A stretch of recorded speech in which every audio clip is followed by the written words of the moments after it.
Welcome to the channel, Lethal Collective Q&A Mondays. Me and Fate decided. Happy New Year to everyone. Of course, we were talking about that backstage.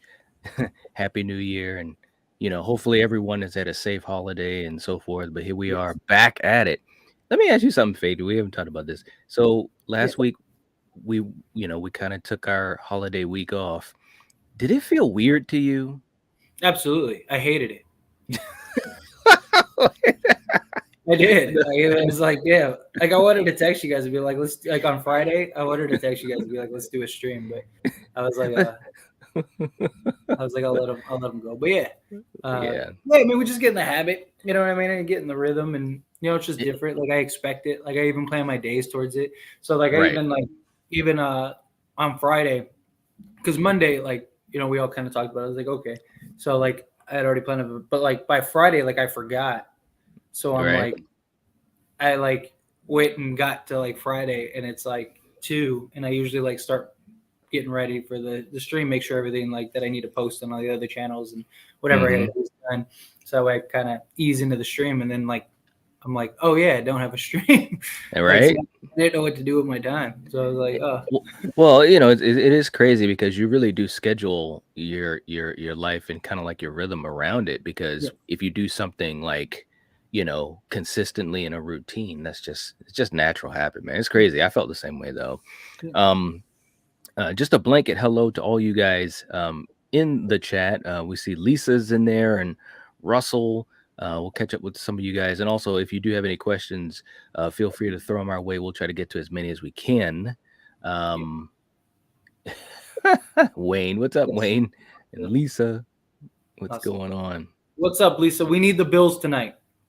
I need the Bills. I need the Bills, and I need Utah to cover a teaser, and we'll be in the money today. USC dump truck the game today. God. Ooh, this is a sport channel. Yeah, well, hey, look who's here. Hey, hi guys. Hey, bro. What's going on? Not much, man. I'm just chilling, ready to stream in the new year. How are you guys doing? Oh boy, I could feel it, man. Are you gonna let go one of those? It looks like you're like amping up. Hulk Hogan. Yeah! All right, let's go. All right. Wow. Oh, sorry. Well, that was it. That was it. He spent for a week. Lisa says, so since the new poster has all the victims in Sam Carpenter, do we think she survives? Yes. Ooh, we're starting. Wow, that was quick. Right out the gate. I was gonna set you up a little bit there, man. They're not killing Sam in this. Maybe when it's all said and done, like I could see her dying, like whenever they round out the trilogy, but they're not gonna kill her in 6. Yeah. No, I agree. I don't think they're gonna do anything in 6 either. Yeah, not at all. What about you, Jake? I like. With Scream, it's like they'll do they'll do whatever for shock value at a certain point, but I don't think they'll kill Sam. Like, I could see an argument being made for it, but personally, I don't think they'll do it. Yeah. No, I agree. So that's off the table. But thank you for the question, Lisa. We really, really appreciate it. Let's see. We got Lindsay in the chat too. Hey, look, we got KillJoy Jake. Yeah. Whoa, what? No way. What? Yeah, it's a lovely picture. Yeah, very flattering picture of me. Thank you. He looks like the Grinch. What's up, Sarah? What's up, Carrie? What's that thing he does with his finger? He's like, whoa, the Grinch. Yeah, he does. Look at his face in that picture. Looks like the Grinch. Oh my God. And we got Jaden. What's up, Jaden? Good to see you too. And let's see. Jason, what's up, Jason? Jason's in the chat. Good to see you. All right. Carrie, you're all right. You are all right. But let's, oh, and Apollo is in the chat. What's up, yo, Apollo? How are you, Apollo? Hey, yo. Happy New Year. Yeah, Happy New Year, bro. Yeah, don't get me going on Rocky, because I could go all night. Dolo's in the chat. Hey, Fate. Hey, Night. Happy New Year, guys. Thank you. What? Apollo, you said I'm meeting Carl Weathers? For real? What? Can I come with you? Yeah. Well, yeah, right? It's an outing. Right? Man, message me, man. Tell me about that. That is cool. Dang. Oh, man. I love Carl Weathers. All right. What's up, Gina and Austin? Hope you guys are doing well. Let's see. We got David. David's in the chat. What's up? Happy New Year's. All right. Happy New Year. Yeah. Carrie knows what's up. Carl Weathers is a legend. Absolutely. Oh, yeah. Austin in the chat saying, have you seen Avatar 2? I have not yet. Hopefully I will this week. I have not. I'm actually gonna try to go tomorrow. I just want to see it. I don't know if I'm gonna like it or not, but I'm keeping an open mind. I hope I dig it. Saying I was a big James Cameron hater, but never again. First film to make me shed a tear because of how beautifully made it was. All right. Okay. All right. Wrong words. I've heard similar things. So, yeah. What did you guys think about the first Avatar? Because, like, don't get me wrong, it's a good movie, but I don't think it's as good as like people make it out to be. Like, I feel like it's more hype than movie. Well, I think, all right, let me put it to you this way. When I think of theater experiences, and I've had tons of those for decades, it's one of the best theater experiences I've ever had. I mean, it is the both. I mean, I haven't seen the second one, but I imagine if it's anything close to the first one, they might be the most, beautifully, visually stunning movies ever. So, like, from like a just cinematic standpoint, yes, you could probably make that argument. But I thought but when you shed the like the gold, when you take the gold flakes from it, like, and you boil it down to like what the movie actually is, I think it's an average movie. Like, I think it's a good movie, but I don't think it's a great movie. I think it's more just everything packaged into it makes it this like, boom.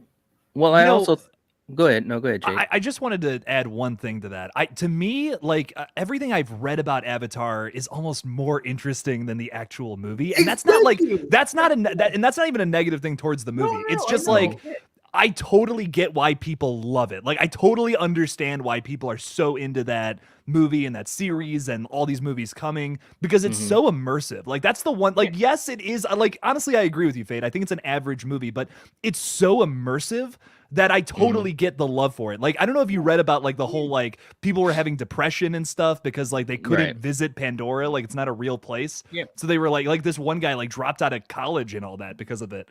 It's a crazy story. Like, I was reading about it. It's really sad. It's really awful, but it's like, it's really interesting too. Cause it's just like, wow, that's how immersive that movie is. It like affected people. It had that crazy effect on people. I don't know. That's so fascinating to me personally. Yeah.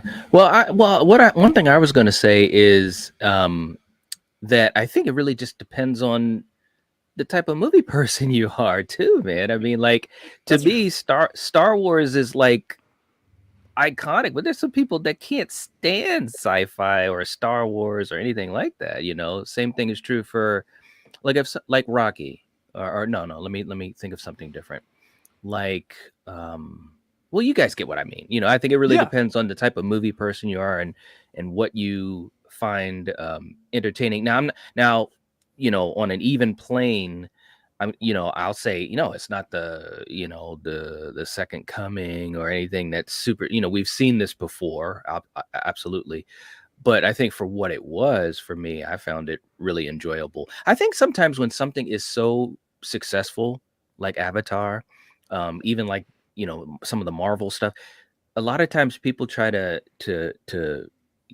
go beyond the surface and like, well, can we compare this to The Godfather or Casablanca, or you know what I mean? It's like, it's just kind of, it is what it is.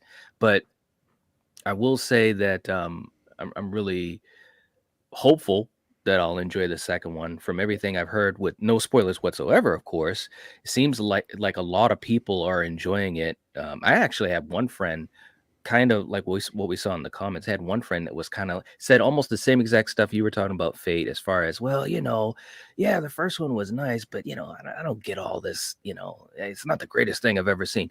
I kid you not, I got a message just I think 2 days ago saying, "Have you seen it yet?" And I said, "No, I haven't seen it yet." And my friend was like, "You gotta see it. It is so good. Oh my god!" And I was like, "Okay." So I'm just worried about like what is it, like 3.5 hours long or something like that? 3 hours, yeah, 3 hours and like 12 minutes, something like that. I'm just so worried about it keeping you engaged, like because like those visuals, like don't get me wrong, Avatar, it's an experience, right? It's like going to a show or like something like that. It's an experience. It's unlike anything you'll see anywhere else.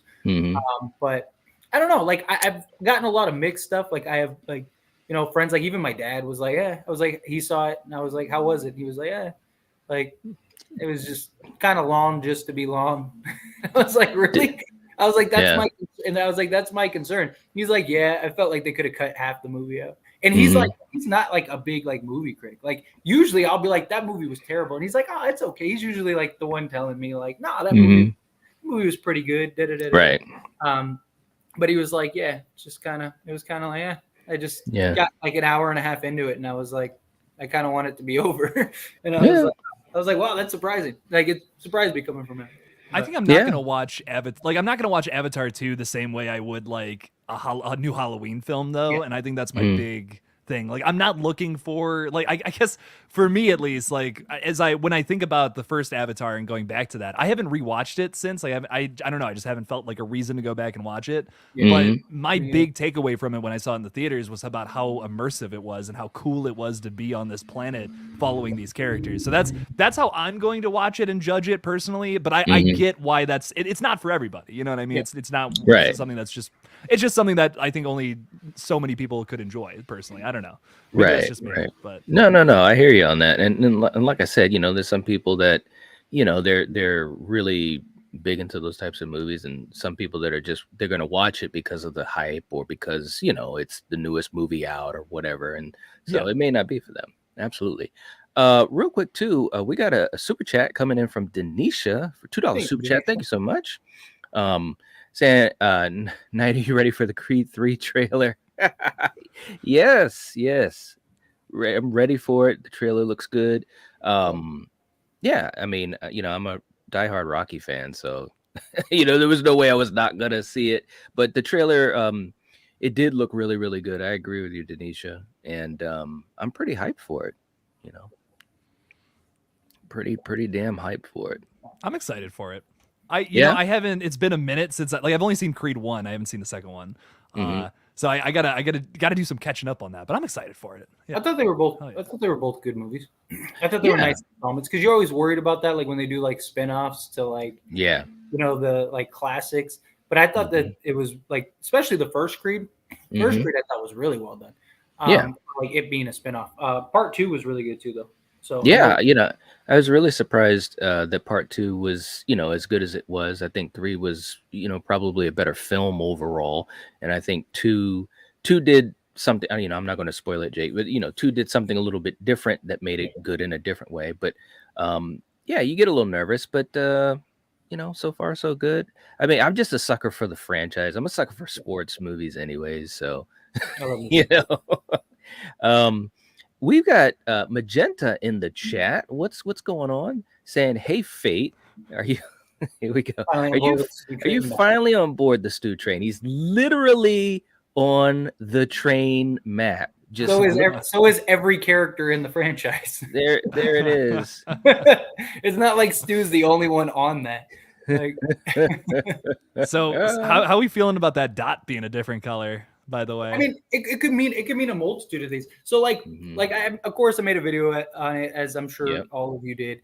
Like the Kirby thing, right? Like, so you have the Kirby with the, so first off, just so people understand, because I have seen a lot of people question it, and I broke this down in the video.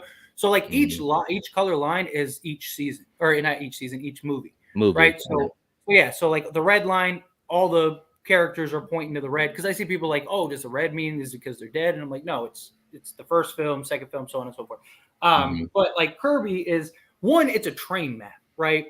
So it's very likely that it is what it is, and it's just a train map, right? And Kirby is the detour. These guys know what they're doing from a marketing standpoint.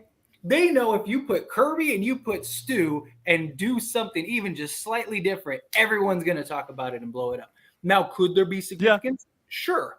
Of course there could. But one, you have Kirby with the bright red and then the X through it. And then underneath it, it says closed or whatever, because it's a train stop. It's a destination ends. Like that means there's it's closed. That stop is closed. Right. Then you have like the Stu, and it's almost like a pink almost. It's like very slight red. Right. Yeah. Like red, like the Kirby one.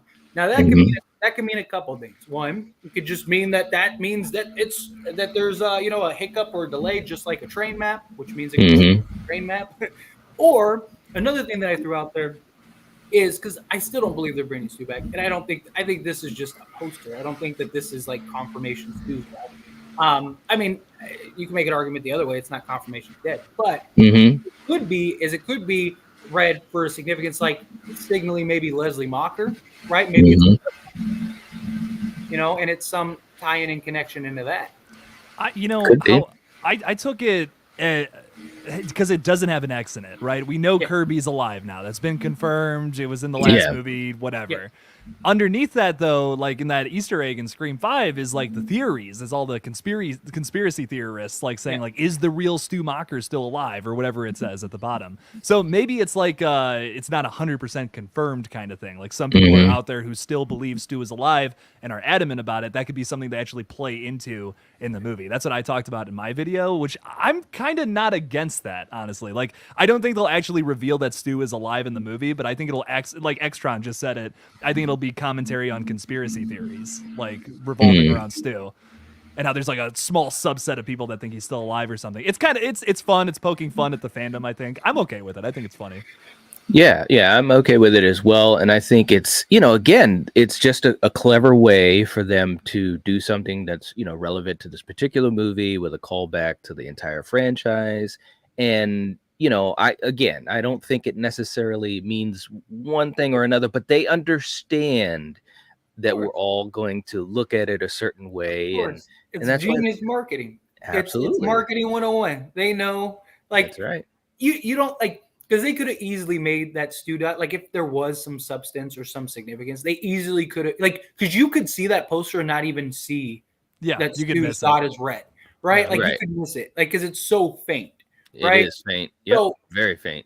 They did that deliberately. There is no way, because if they really wanted that to stand out and they really wanted that to have some significance, why wouldn't you make that, like, because Kirby's blatantly stands out. Like you can see Kirby's blatantly because it's the only one on the poster that has like a bright red dot and then the X, right? And then Sam's in bold and has the like white, the big white dot, which signals, all roads lead to Sam, because Sam's like the character that everything's tying into.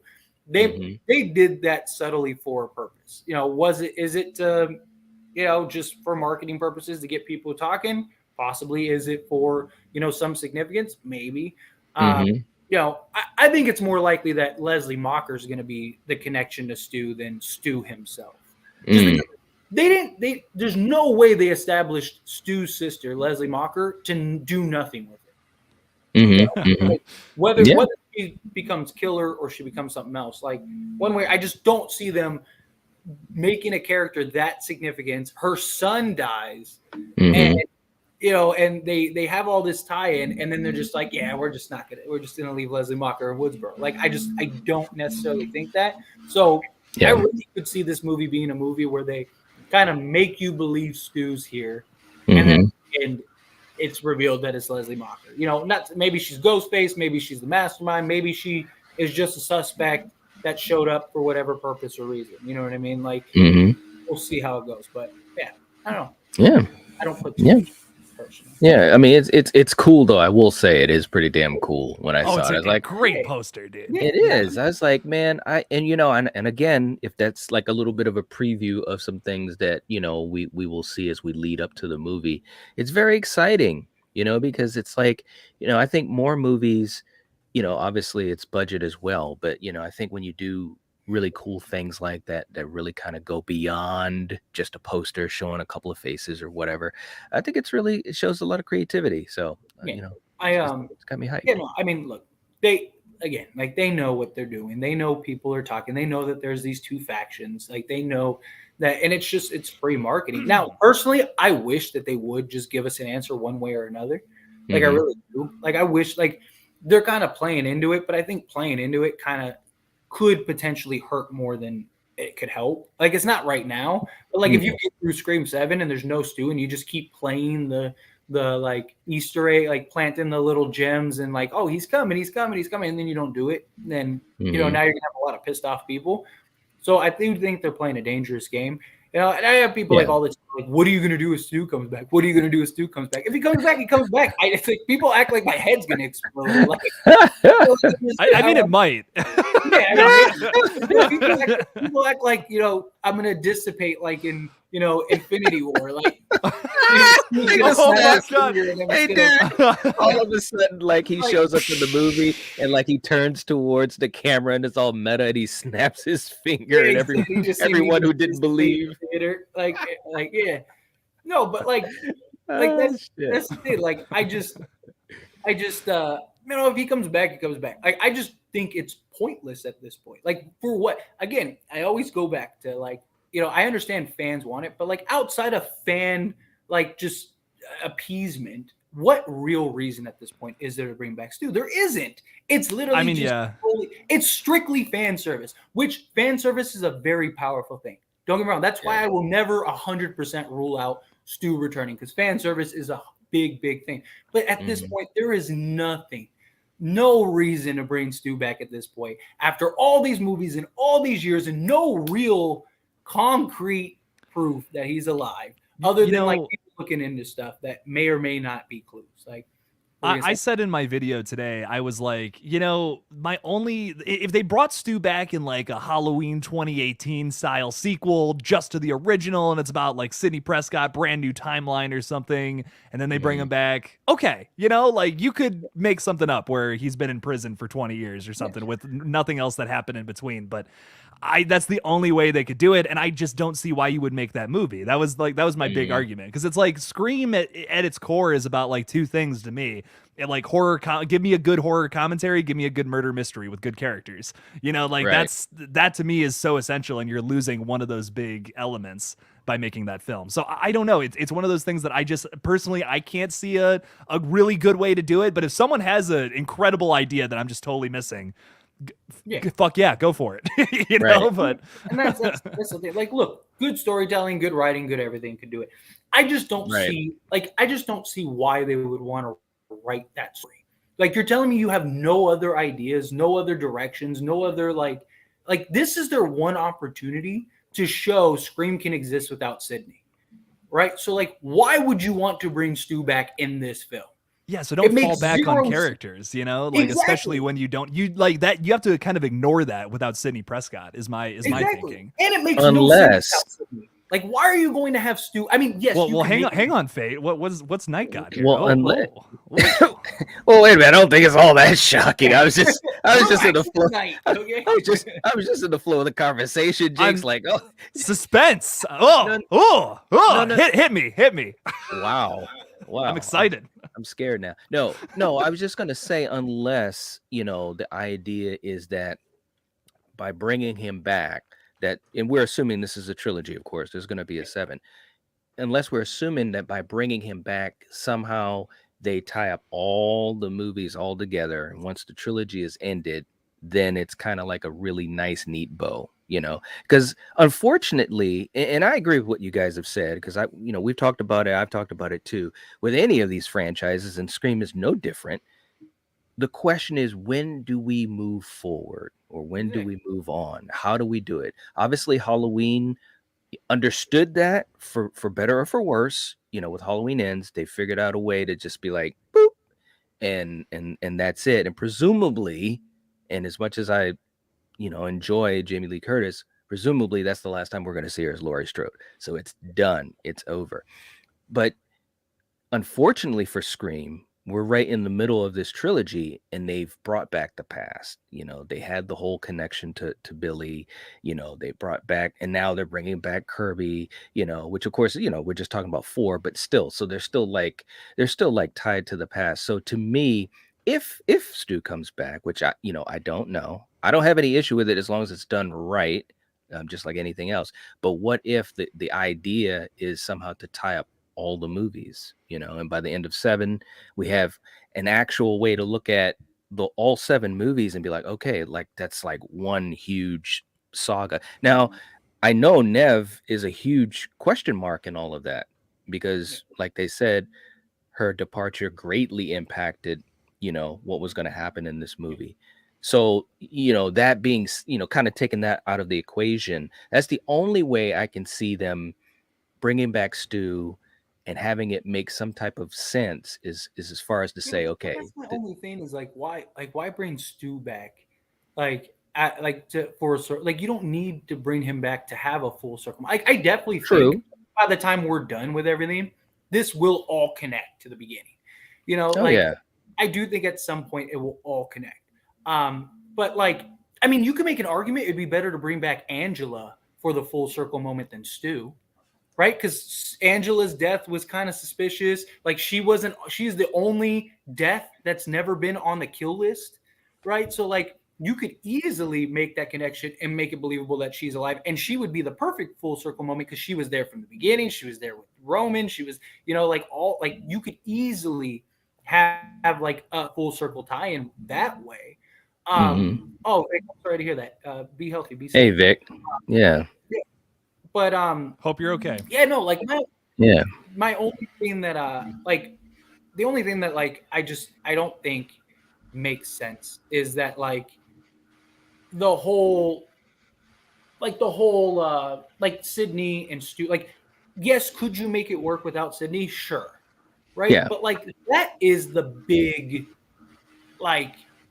moment, right? The big payoff would be Sydney and Stu facing off one last time. Could you do it with Sam, Billy's daughter, and Stu that face off one time? But you could do the same thing with Leslie Mocker, Stu's sister, and Billy's daughter, and it would be the same result because Billy's daughter. I had to do it. I'm sorry. But of course we know. But of course we understand that the big reason for them going this route instead of what you're saying is because of Matthew Lillard's star power. I mean, as Stu, that's like when they put, like you said, with that poster, they knew what they were doing, and they knew that the fan base was gonna just go rabid over it, Yeah. Now, here's something I've been thinking about, and I almost talked about it in my video today, but I don't have a full theory yet. What if one of our characters is Stu Macher's daughter, similar to Bill? What if Stu had a daughter too, alongside Billy, and she's the killer? Do you hate that? I would, yeah. Because do you like it?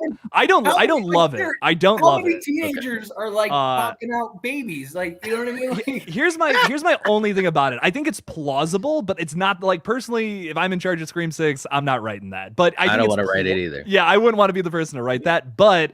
At the same time, I think it's plausible. Going back to Scream 1, I was kind of thinking about some of the dialogue we had between Stu and Tatum and all that. And he's kind of talking.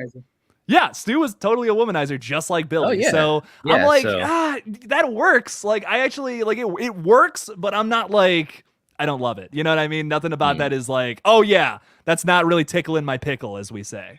Right. Yeah, exactly. Right. Yeah, I mean, yes, it's very plausible, but yeah, I don't want to be the one. I don't want to be the one that green lights that, man, because it's just, yeah, I don't know. Denisha, happy early birthday, Angelina. I guess Carrie said it's Angelina, not. I said Angela. I meant Angelina. Yeah, Angelina. Everyone knew what I meant, Carrie. Right.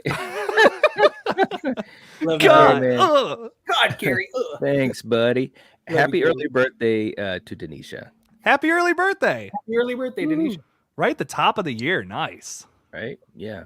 I forgot what I was gonna say though, but no, that's okay. But no, seriously, I think one way or the other, I really do think that they're gonna try to really tie up the loose ends that do connect to the past, and whether that is with Stu or like you guys said, I mean, we already have those threads playing right now. I think that's really what they're aiming to do, is really tie up the past and kind of be ready to move on with future movies, which is, I think it's a good thing. I really do. Do they do that though? Because so you handcuffed yourself to the past with Sam in Scream 5, which I wasn't really big on that. But you know, you go into Scream 6, you lose Sydney. Like, even though you handcuffed yourself to the past, you're in New York, you're in a new setting, you're new everything. Like, now would be your best time to break away from that if you were ever going to do that, right? Like, just completely move away, have a new motive, new whatever. Like, let's say it is a killer that wants to take out all the past survivors or whatever, right? So that's like their motive, right? If that is the case, then like you don't need that person to tie into the past. It could just be, it could be Dermot Mulroney, who, like, the way you could tie it to the past is like his daughter died. You know, like, there you go. Like, you know, there's your tie into the past, and then you have this moment, and then it moves on. Or you use like the dreaded thread, and like, you know, there's like a bunch of people that want to be serial killers, and like that's your tie-in. Like, they have a real opportunity, in my opinion, to move away from the past if they wanted to, because you don't have Sydney. You know, you had the daughter thing, but like that doesn't mean that you have to continue writing that. Yeah, no, it's true. There's a lot of different ways that they could do it. Hopefully, whatever they write, would you prefer very that compelling? Them not having Stu in? No. Like them just kind of taking this as a fresh start. Like, you did your fan film, you did your tie-in film. Okay, be done, move on. For this movie, yes. Like, does that make sense? Like, for this movie, 100%. Like, Night, if they wanted to do that with 7, though, with the Stu thing, I would need a plot synopsis first, obviously. But I think for this film, do your own thing, make your own movie. You know. So do you mean like in 7? So they do their own thing here, but in 7 they kind of, you know, wrap up the past type of thing? Is that what kind of like a Roman thing, but not with one killer? Like, I think if I'm attempting to do that, I would have a new character who is the killer, and you're trying to figure out who it is the whole time. He or she gets revealed at the end.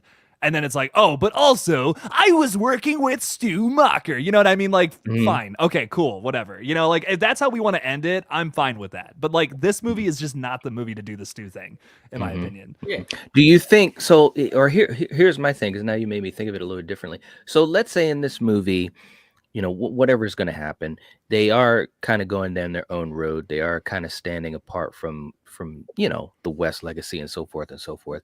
So they do that. And then in 7, however they put it together, it somehow does that. Do you think that that would be satisfying for you as for this trilogy or way to, you know, finish out the 7th movie? It wouldn't. Here's the thing. Let's say the 7th movie takes place in like Chicago around Sidney Prescott's neighborhood or something like that, you know. Okay, like that makes sense. Like, that makes sense to me. It just, I can't fathom a route where it would work in Scream 6 in New York. Like, what is Stu Macher doing in New York City? Why is he going after Billy's daughter? It makes zero. I don't think you can make that make sense. There's you have to make the whole movie around it.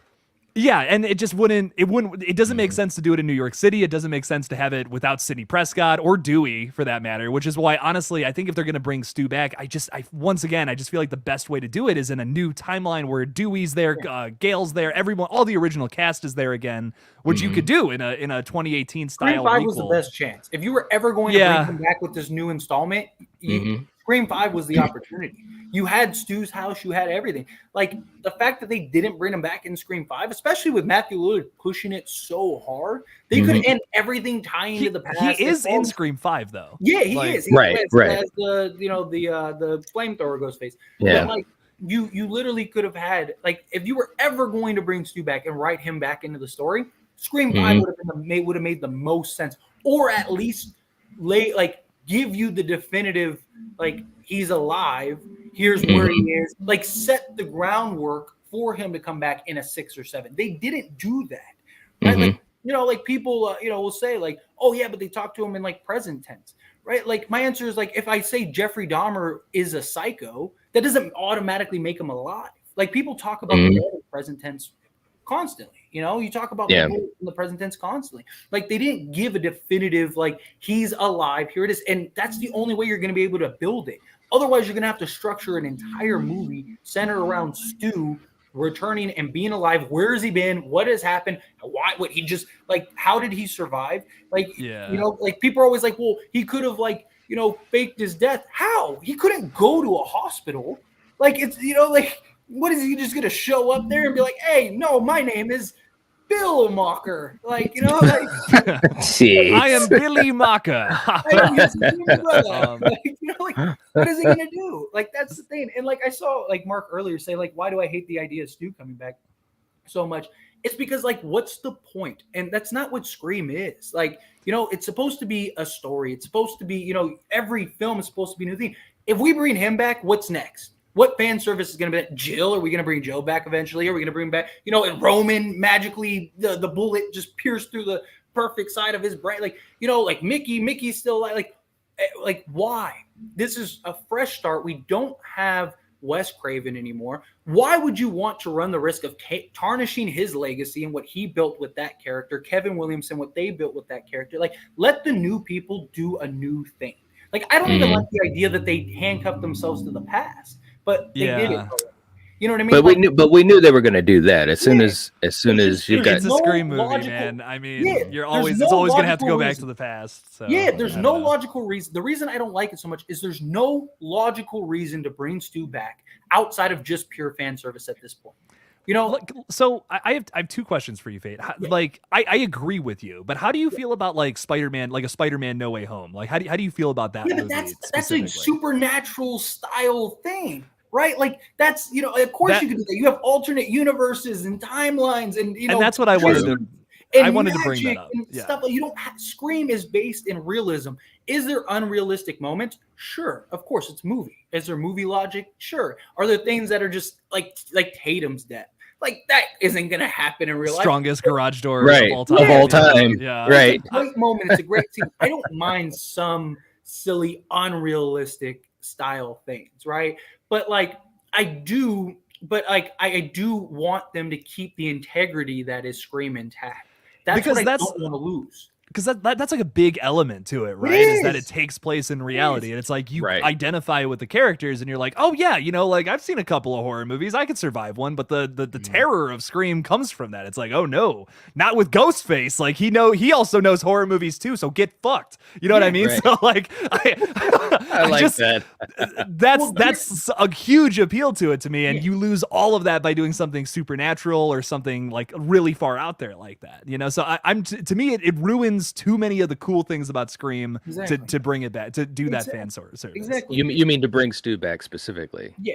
Just Jake. Like not even that. It's just like anything like outlandish, anything where it's like, would that really happen in real life? Like even making Sam Billy's daughter, I feel like is close to the line. Yeah. Like you're walking right up to it for me with the whole Billy's daughter thing. It doesn't cross that. Like it doesn't bug me, but it's very close. You know, the Billy hallucinations. That was a little much for me in the last movie. I'm gonna be honest. I still don't love it. I love that Skeet Ulrich came back. That's fucking awesome. But you know, I don't like the Billy thing at all. Like I mean, that was one of my big critiques of it. Like, because I mean, yes, I understand it's in Sam's head, it's an hallucination, all that stuff. They made it make sense. But the problem is I understand why people think it was a ghost. Like to this day, I have people like, oh, but what about the Billy? And it's like, it's not a ghost. Right. Like, that's why, like, things like the bullet hole is moving, because she only knows him. She doesn't know him as the father. She doesn't. The only way she knows him is as the pictures and depictions through Stab and stuff like that she sees him as. So that's why she sees him that way. She sees and him of course. And the other thing too is in the movie, you know, the fact that we see Skeet, you know, that's for us, that's for the viewer.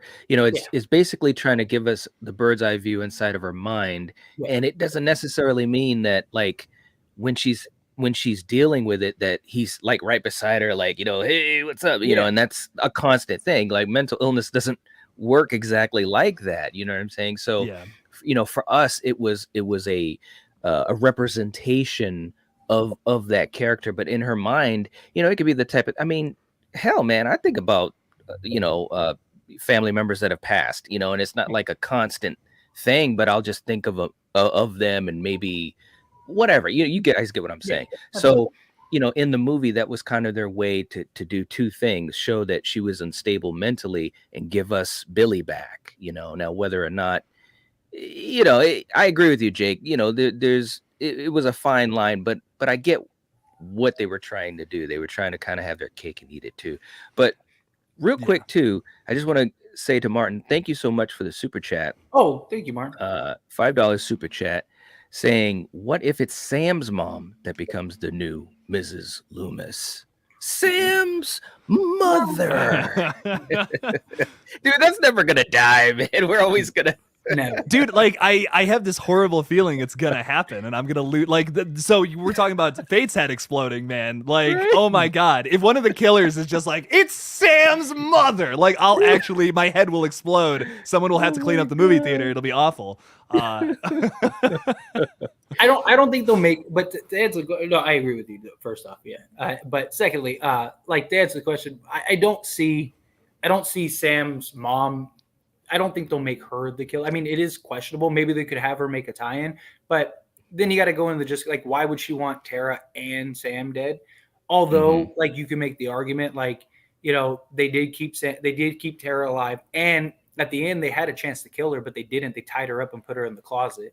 So, like, that's something else you could look at it as, is like, okay, like, so I mean, could they make it make sense? Sure. I just think, like, Sam, like, you know, Christina Carpenter, the mystery woman, I don't think they'll make Mrs. Loomis. I think you could do the exact same thing with Leslie Mocker, and you'd have the same outcome. We don't know who she is. We don't know what she looks like. She's the mystery, right? And like, her son was killed by Ghostface, so she makes sense. Like, especially if the motive really is like that, all the past, like the killer wants to kill all the past survivors. Who better than Leslie Mocker, right? Like, her brother started it or helped start it, and her son died because of it. Like, I just want this over. I'm going to kill Billy's bloodline. I'm going to kill the Meeks twins bloodline. I'm going to, you know, take all this out. Like, so I don't think they'll do Sam, but I definitely think Leslie could be that alternative. It's possible. Yeah, I could see that too.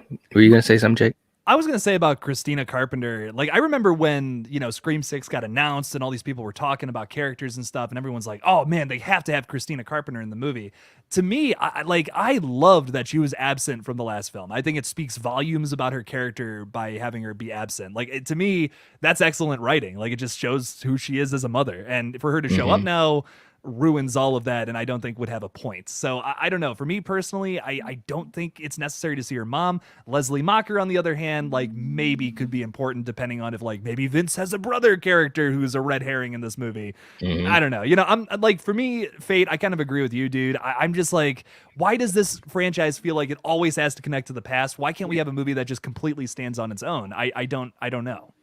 Yeah. Well, yeah. I mean, and hopefully, once this trilogy is, I mean, at some point they'll have to, like I said, just like with Halloween. But any of these franchises, you know, when you get to the point, and I don't know, it makes me sound like I'm like irritated with legacy franchises, and I'm not. But again, you know, it's one of those situations where, when are you finally going to, you know, move forward? The reason that you're tied to the past is because these characters are so popular, because they've endured for so long, because people love them, because it's gonna kind of guarantee you're probably going to get some good money and so forth. So it's like it's a catch-22. You know, when you think about Sidney Prescott, she's like such a great advantage to the franchise, but also a disadvantage, just like Laurie Strode, you know. So it's like, I don't know. It's just really interesting, but I do think we're at a point with a lot of these franchises where we're going to kind of find out, you know, when are we at the end of the line, you know, when are we at the end of the line, or, you know, are things going to just totally reboot? Scream is a lot different than the other franchises because of it being based in reality, or as much in reality as it can be, you know, so. And having a different killer every time too. Like, it's one of those franchises be tied to anything. Yeah. Like that's what I feel like we're so close to having, like, a horror franchise that could be like the best of all time. That's so so consistent throughout so many movies. Like, and it still is, but I just see so much more potential in this franchise. Like, if they didn't connect themselves, like, that's one of the best parts about it. And they even joke about that in the movies. Like, they joked about that in 5, about how, like, oh, it's not the same killer every single time. They, like, embrace that. Like, you don't have to do what these other franchises are doing and, like, keep throwing things back to the past. That's what's so great about Scream, and that's why it's malleable. You could do it forever, pretty much. I mean, we could do like 20 Scream movies theoretically if things don't connect to the past, and you keep telling new stories every single time about brand new killers donning the Ghostface robe for whatever reason. Series almost, like, you know, like it is. Yes, yeah. And you have one of the rare tie-ins with Scream that none of the real major franchises really have. Right, like Halloween, it's always got to be Michael Myers, right? Like Nightmare on Elm Street always has to be Freddy Krueger. Friday the 13th always has to be Jason. But the beauty is Ghostface is anybody, right? It changes every single time. It's never the same person. So like you could like Jake said, you could do it forever and tell great stories. And that's what I hope that they would do. Yeah, you could, but the issue that they had was it got so popular because of the OG3. Yeah. You know, yes, that it's not about Ghostface, and the franchise, again, that's its strength, and that's also a disadvantage, is that it was built upon characters that we grew to love, just like watching a sitcom for 20 years, you know, with Dewey and Gail and Sydney. So it was like a reverse. Instead of not needing Michael, or instead of always needing Michael, Jason, or Freddy, we always needed, you know, these characters that we came to grow to love. If they had maybe, you know, kind of cut ties in 3, right, and then in 4 something kind of brand new, whatever, you know, who knows how things would have gone, you know, and do a nice trilogy with those characters that we love, and then at the end of it, Sydney obviously overcame her trauma and blah blah blah blah blah, and then you move on. You know, I wonder how that would have turned out. But Martin, thank you so much for that super chat. We really do appreciate it. Thank you. And also, no, go ahead. Oh no, I was just gonna say I wanted to touch on one more thing. I was waiting for us to get to it. I was gonna mention it before the super chat. Gerald said, "So you're telling me that Stu has been planning his revenge for 25 years? I mean, come on, I love the character, but the guy's an idiot, right? Like, that's kind of that's a real argument too. Like so Stu, like let's say Stu is alive and he's been sitting in prison for the last 25 years. Isn't it more likely he'd want to get out and be reformed and like get himself together than like go on this revenge plot to go and kill everybody when like kill the daughter of Billy Loomis? Like for what? She has no involvement. There's nothing to her, right? Like Billy's already dead. Like why wouldn't you want to start your life off right with your sister and like try to like get yourself together? You know, maybe write a book and become a millionaire because you know Stab is so big in the Scream universe, right? Like, and he wasn't the guy. You know, he was the patsy. He was the fool. He was the you know the accomplice. He was the fall guy. Like Roman said, I told Billy, you know, you got to get somebody to take the heat when you know things go bad. Like if Stu was the mastermind and the guy that started it all and like all that stuff, like maybe he still wants to. But why? You just spent 25 years in prison because you were an idiot and fell for Billy's, you know, as Billy's pawn to get out and now try to prove that you were really the brains all along. Like it's stupid. You know, it doesn't make sense. Like how many killers period have like gone to prison, got out, and then just started killing again? Like that's another point to be had too. And again, he was the other guy. It was Billy and then Stu. But, you know, so anyway, that was kind of the last point I wanted to make on that whole thing. Yeah, Special Agent saying 6 track connects to 6. So I've heard something or someone connects to 6. Lots of 6s. Yeah. True enough. El Diablo. Well, and I think God. Well, no, and I think again, being that it's a map, I think everything played into the idea of just trying to make, in other words, you know, we're all fans, so of course we see those things. You know, it's Scream 6, there's 6 tracks. Oh, and they have all the killers, and oh, you know, we know that Stu is such a fan favorite, and we're gonna have just a little bit of a difference in the color for his, and you know, Kirby, and so I think it's all intentional and it's all to play on our thoughts. Special Agent Ducky gave us a $2 super chat at 3:22. So what is that? 6:22 your time? Something like that. Yeah, I'm way behind. It's the exact same thing, but it just says 6 track connects to 2 track. What's your thoughts? So can you pull up the poster? Because does it like overlay? Does it overlap? There's that. Yeah. You got the 3 track running into the 1 track. I mean, because all roads lead to Sam regardless. Right. You have the 1 and the 5 underneath it, which that makes sense given that. And then 2 is 6. So you have 2. I mean, I guess they all connect at the bottom. I don't know. I mean, maybe there's something there to it. I mean, look, this is the sequel, right? And we have some mini moments that appear to tie into Scream 2. Like almost. I mean, you got the college, you got like a theater, you got like things that like mirror Scream 2 to an extent. So I do imagine that there's going to be some connection, some like nostalgia, some like various points of Scream 2 and Scream 6. So, right. Yeah, I do think that there's probably something to that. But what do you guys think?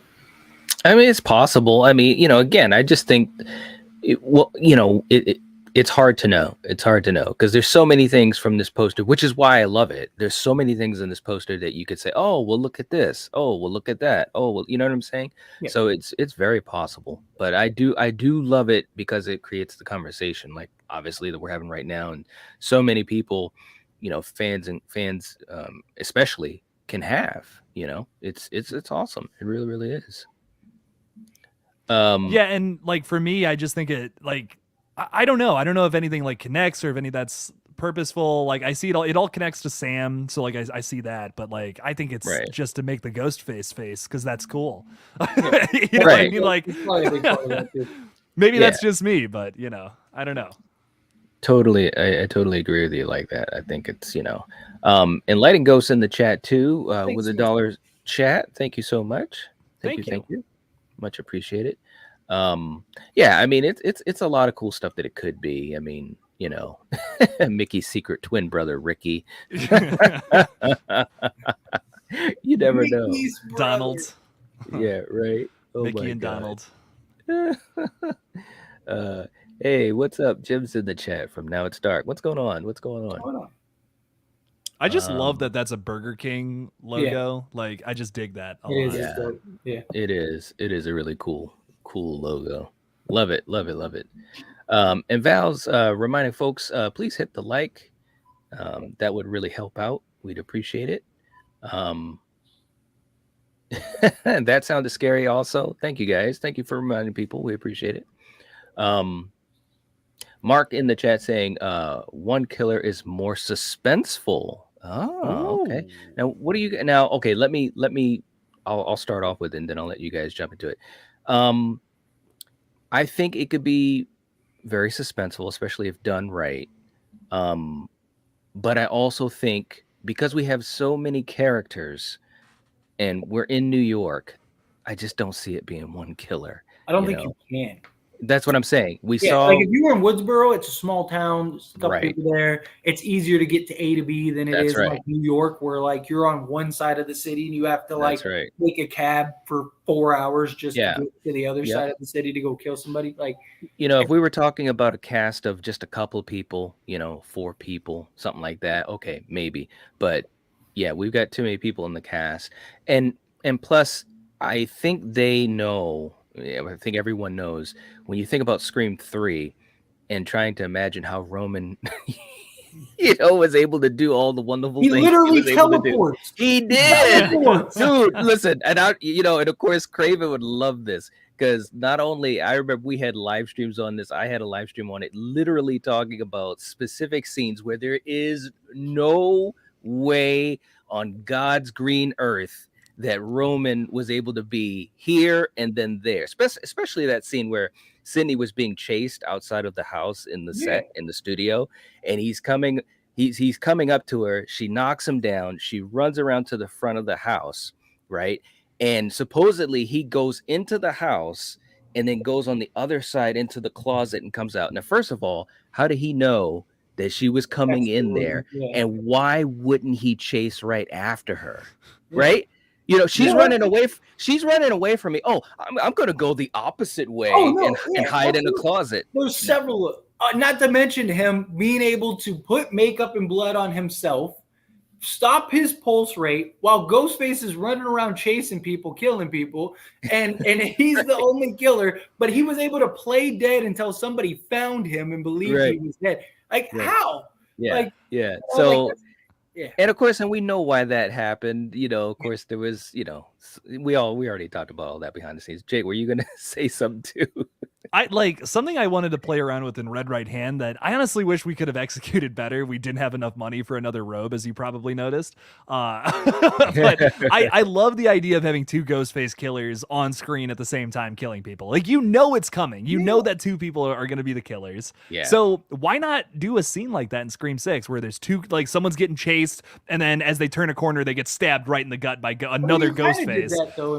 You kind of. I did kind of do that, but like professionally, you know, like we were working with $5,000. What is a 20 million, 30 million plus dollar movie? How could they do that way better than me? Because they could very easily. But I wanted the same thing for a long time.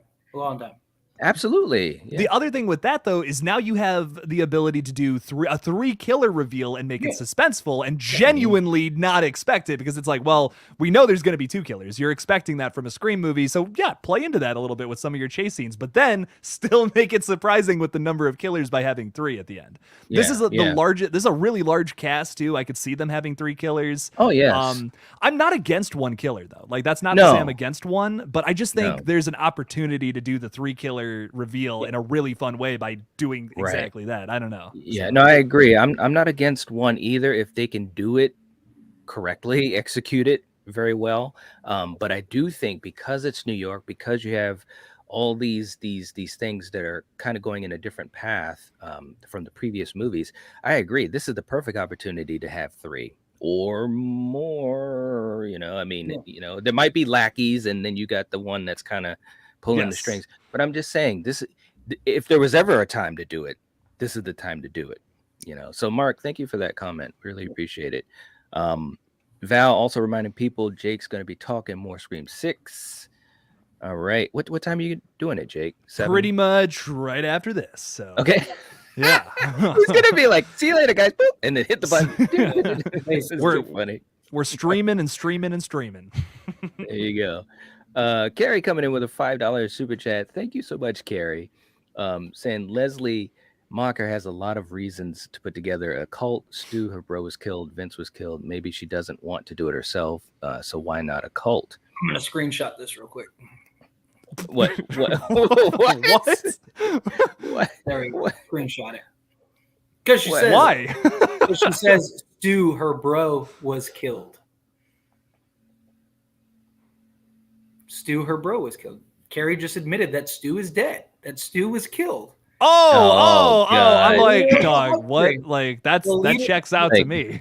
Wow. There it is. Right next to Craven. Just gave us the truth.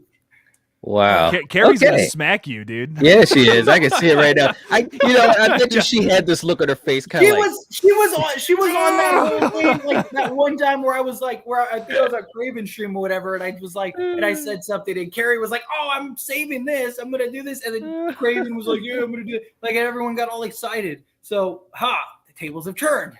Oh my god, the tables have turned. Val, thank you so much for putting the link in. Yeah, we'll be doing Slasher Movie Club at 8 later on tonight. So definitely thank you, Val. Gary coming in with the $2 chats, and also Mickey's mailman in Jake's voice. Mickey's mailman. There you go. Thank you, Gary. Too funny. All right, guys. So thank you so much, Gary. I tell you, I can only imagine. All right, so we're gonna get ready to wrap this up, man. My God. But anyways, for you guys in the chat, we appreciate you hanging out with us, and definitely make sure to hit the like button. We'd really appreciate it. Leave us a comment. Let us know what you guys think, especially this whole idea of, you know, how many killers there is. That's really got me thinking a lot. You know, I might have to put something together. Knight, I was going to say there is a few more super chats to cover too before we log off. Okay, all right. Hollywood guy, $5 super chat. Saying, hello, peeps. In that poster, why does Kirby have the red X? Is she the final connection? Maybe. Well, we kind of touched upon that a little bit. I think again, I think it's because of the fact that it's Kirby. I think it's because of the fact that we thought she was dead, but she's being brought back, you know, and I think it's a cute way for them to cause conversation. Anything different that you guys think about that? No, I mean, I totally agree. I mean, I think it's because yeah, we thought she was dead. She's brought back. That's all I think it is. Yeah, I mean, it says it's closed. I think, like I said, I think it's more likely that it's just a map of a subway that they made in the form of Ghostface to, get people talking. Marketing. Marketing. Yeah, it's just a marketing ploy. And what better way to get people talking than have something stand out with Kirby and something stand out with Stu. Stu was all the conversation, all the hype, all the this, that, and the other, and Kirby's the only character that was believed to be dead. It just it makes too much sense. I think sometimes, what the obvious answer is the answer. Right. It's a map. Yeah, people like to take like the obvious answer and go, "There's no way it could be that." Like, no, sometimes a duck is just a duck. It's not. Well, and I think that's the cool thing about it too, is because you could see it playing both ways. You could see it playing in a way where, who knows, maybe Kirby has some real huge significance in this movie that we haven't talked about, or maybe we're not really high on as a theory. And then we could look back into the map and say, there it was. They told us right there. X marks the spot. X marks the spot. And, I saw someone say earlier that they were like, well, you guys aren't a fan of Stu coming back, but like Kirby's coming back, like that you must not be excited for that. Well, my thinking about it is like, if they just bring Kirby back to bring her back, I'm not going to like, I'll straight up right now, I'm not going to be a fan of that. I love Hayden Panettiere. I think she's a fantastic actress, just about everything I've seen her in. She was an amazing performance, but if her character has no point in being there, I'm not going to be a fan of that. Like if they brought her back for a reason, like to fill in Nev's shoes, reworked something, whatever. Okay. But if it's for no reason, I'm not going to be a fan of that. I'll tell you that right now. Well, and they're also two very different circumstances. Like Kirby, like there were actual evidence that she survived that, but beyond what was said. I mean, Wes Craven said it, Kevin Williamson said it, but like, one, you see her moving before the last time we see her and it cuts away. Two, when Sydney's in the house, you hear the door open and close. The only person that could have done that was Kirby. So like, because she was the one that was by that door. So like there actually was evidence that she not necessarily lived, but like that she could have survived. So like you can make it make sense if you want to do that. Like Stu, there's a lot that has to go into like explaining him being alive. Like he took, like, so many people try to like simplify it. Like they try to, he was stabbed and he had a TV dropped on his head. Like he could survive that. Yeah. But he was stabbed like an hour earlier, multitude of times. To the point where he was woozy and said he was dying, was bleeding out. Specifically the word woozy, too. So like, you don't usually use that word. Like he specifically said, he says himself, I think I'm dying here, man. Like he's bleeding out to death for like a good hour. then gets that adrenaline boost, fights Sydney, gets rolled over on the ground, and you can just see he's like done. Like he got his last little boost. He's laying there, and the TV drops on his head, and so what? He just like was able, like he'd have to be superhuman, And people always go, well, like look at like the other characters, right? Like Roman, stuff like that. Yeah, but the rules change. You also got to keep in mind in context. Like Randy explained to you how it works. Randy says in Scream 2, the body count is always bigger. The death scenes are always much more elaborate, and never ever trust that the killer is dead. Then Scream 3, he said, forget the past. Remember the past? Forget the past. Everything you knew about the past is done. The killer this time is going to be more superhuman, more strong. And ever since Scream 3, every killer has followed that standard. Every killer followed Randy's rules. So, you're all right, man. No, but seriously, Hollywood guy, thank you so much for the super chat. We really appreciate it. I know you had just come in, and also we had a couple other people come in too.